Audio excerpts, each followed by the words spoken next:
আসসালামু আলাইকুম। জান্নাতের সেই মানুষের গল্প যা নিশ্চিতভাবে আপনার হৃদয় নরম করবেই। এই গল্পটি আমার জীবনে এক অপরিসীম ভূমিকা রেখেছে। আশা রাখছি আপনারাও কিছু শিখতে পারবেন। মদিনায় একটি এতিম শিশু ছিল, যার একটি ছোট তৃণভূমি ছিল। তার পিতার মৃত্যুর পর সে তার চারপাশে একটি প্রাচীর তৈরি করতে চেয়েছিল, যাতে সে এটিকে সুরক্ষিত রাখতে পারে। একমাত্র সমস্যা ছিল তার প্রতিবেশীর একটি খেজুর গাছ তার দেওয়ালের পথে আসছিল, এবং যার জন্য তার দেওয়ালটি দুর্বল হয়ে যেতে পারে। সে বিনামূল্যে গাছটি দেওয়ার জন্য অনুরোধ করে, যেহেতু তার পিতা নেই এবং তার কাছে পর্যাপ্ত পরিমাণ অর্থও নেই। প্রতিবেশী খেজুর ক্ষেতের মালিক প্রত্যাখ্যান করল। তাই সেই শিশুটি নিরুপায় হয়ে রসুল সাল্লাল্লাহু আলাইহি সাল্লামের কাছে দরখাস্ত নিয়ে হাজির হলেন। রসুল সাল্লাল্লাহু আলাইহি ওয়াসাল্লাম অনাথ শিশুটির করুণতা উপলব্ধি করে আবু লুবাইবা অর্থাৎ তার প্রতিবেশীকে ডেকে পাঠালেন। আবু লুবাইবাকে রসুল করিম সাল্লাল্লাহু আলাইহি ওয়াসাল্লাম আদেশ করলেন সেই গাছটি সেই শিশুটিকে দিয়ে দিতে, কিন্তু তিনি তার উপরে জোর স্থাপন করতে পারেন না, যেহেতু ওই গাছটির মালিক আবু লুবাবা। নবী সাল্লাল্লাহু আলাইহি সাল্লাম তখন তাকে বলল, এই গাছটি তুমি শিশুটিকে দিয়ে দাও, আর তার বিনিময়ে আল্লাহ তোমার জন্য জান্নাতে একটি গাছ স্থাপন করবে।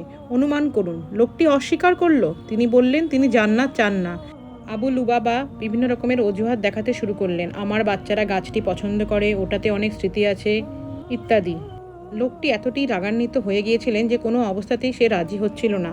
তখন সেই শিশুটির গা বেয়ে অশ্রু ঝরা বয়ে পড়ছিল, কারণ তার পিতামাতার কেউ বেঁচে নেই এবং তার হয়ে কথা বলারও কেউ নেই।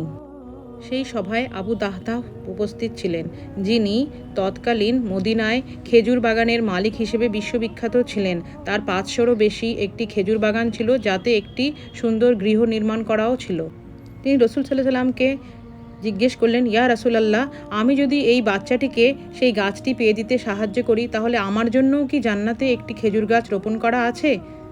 রসুল সাল্লাল্লাহু আলাইহি ওয়াসাল্লাম বললেন, নিশ্চিতভাবে তুমি যদি তা করতে পারো, তাহলে আল্লাহ তোমাকেও তাই দেবে। আবু দাহদা আবু লুবাবার কাছে গিয়ে জিজ্ঞেস করলেন, তুমি কি আমার বিশাল খেজুর বাগান সম্পর্কে অবগত আছো?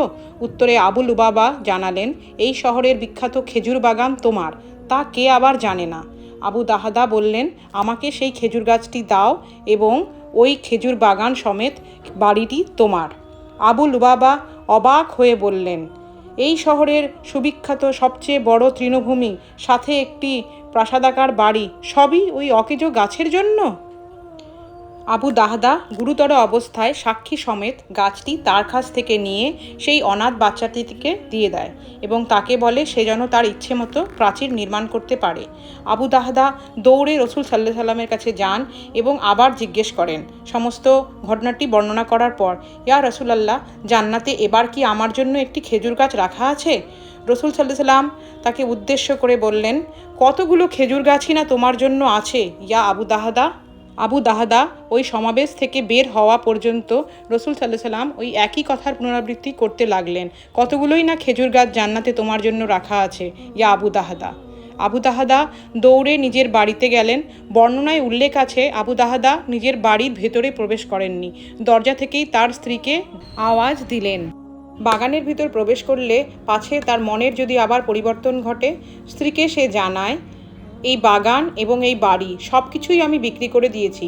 তার স্ত্রী তাকে সম্বোধন করে বলে, আমি জানি নিশ্চিতই একটি লাভেরই ব্যবসা হবে, তবুও আমি জানতে চাই তুমি কার কাছে সব কিছু বিক্রি করলে? আবু দাহদা জানায়, আল্লাহর কাছে।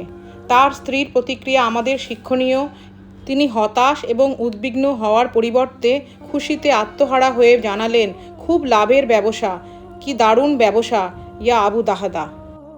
ওহুদের যুদ্ধে যখন প্রিয় নবী সাল্লাল্লাহু আলাইহি ওয়াসাল্লামকে চারিদিক থেকে ঘিরে আঘাত করা হচ্ছিল, তিনি এতটাই আহত ছিলেন যে তার একটি দাঁত উবড়ে গিয়েছিল। তিনি যতবার ওঠার চেষ্টা করছিলেন, তিনি শত্রু দ্বারা বাধা পেলেন।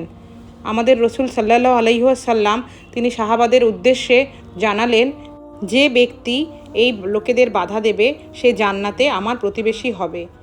আবু দাহদা এই সুযোগের সদ্ব্যবহার করলেন। যুদ্ধ শেষে রসুল সাল্লাল্লাহু আলাইহি ওয়াসাল্লাম শহীদদের পাশ দিয়ে যাচ্ছিলেন। আবু দাহদাকে দেখে তিনি তার মুখের পাশে এসে বসে বারবার আবার সেই একই কথা আওড়াতে লাগলেন, কতগুলোই না জান্নাতে তোমার জন্য খেজুর গাছ ইয়া আবু দাহদা, কতগুলোই না খেজুর গাছ তোমার জন্য জান্নাতে ইয়া আবু দাহদা। সম্মানিত শ্রোতাবৃন্দ, এরা সেই ধরনের লোক যারা জান্নাতে বিশালাকার খেজুরের বাগান পাবেন। এরা সেই ধরনের লোক যারা জান্নাতে রসুল সাল্লাল্লাহু আলাইহি ওয়াসাল্লামের প্রতিবেশী হবেন। এরা সেই লোক যারা বিনা বিচারে জান্নাতে যাবেন।